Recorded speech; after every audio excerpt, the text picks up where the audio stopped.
I'm sure we can send something into the committee unless you have some numbers there. I don't to hand. Like, we think the numbers are compelling as they are on their own. Oh, no, they are. And so I'm just wondering how big. I just like to. It would be. I'm an accountant by background, and I kind of like to see figures. And I know it'll be a very big figure, but I'd like to just realise how big it is. Well, we know the one statistic that is accurate. There's about 750 direct jobs for every million passengers. So there's another 7,500 jobs. Now, Ireland is in full employment at the moment, so, you know, what was compelling in terms of job creation 20 years ago when everybody was emigrating with 20% unemployment. But there's 7,500 additional jobs straight away. But all that pure cash coming into the country, that's foreign money coming in to be spent here. And I think, and sometimes, and with due respect, you know, to the Fingal deputies, there is an issue with noise at Dublin Airport.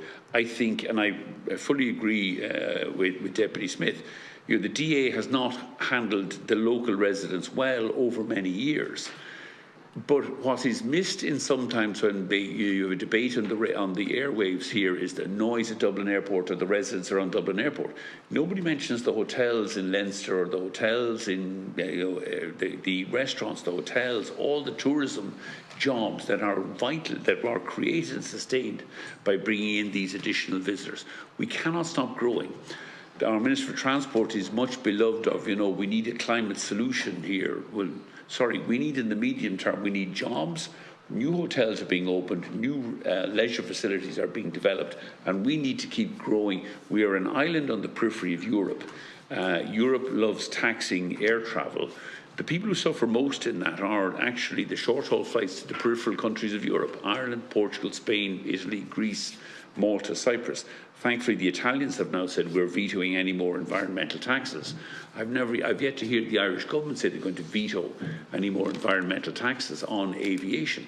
It's fine for the Dutch and the Belgians and the Germans who live at the centre of Europe, who have alternative of motorways, trains. But if you live in Ireland, you don't have those alternatives you want access to and from.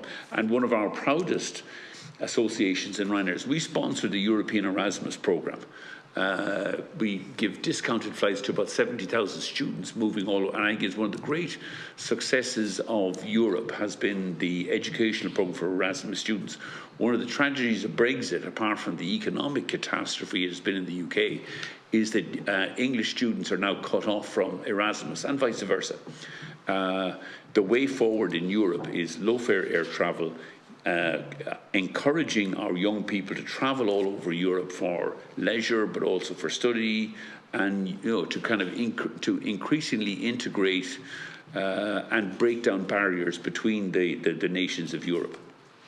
Okay, thanks for that. I mean, I spoke in Brussels at a committee about the decarbonisation of the hard to decarbonise sector of aviation and maritime, and exactly what you were saying. We had the centre of Europe all saying that we should ban short flights, France, Germany, Belgium and so on, and then all of a sudden we all start speaking of Cyprus, Malta, northern Sweden, the Canary Islands, ourselves going, you know, there's not a one-size-fits-all. By all means, if you want to go from Brussels to Amsterdam, why would you fly? That's fine. You probably don't have that route and probably wouldn't want that route. But, you know, we are an island, off an island that doesn't even want to be part of the EU. And, you know, it might be changing their minds, but nevertheless. We live in hope, but I think the Metro might arrive before that. The bizarre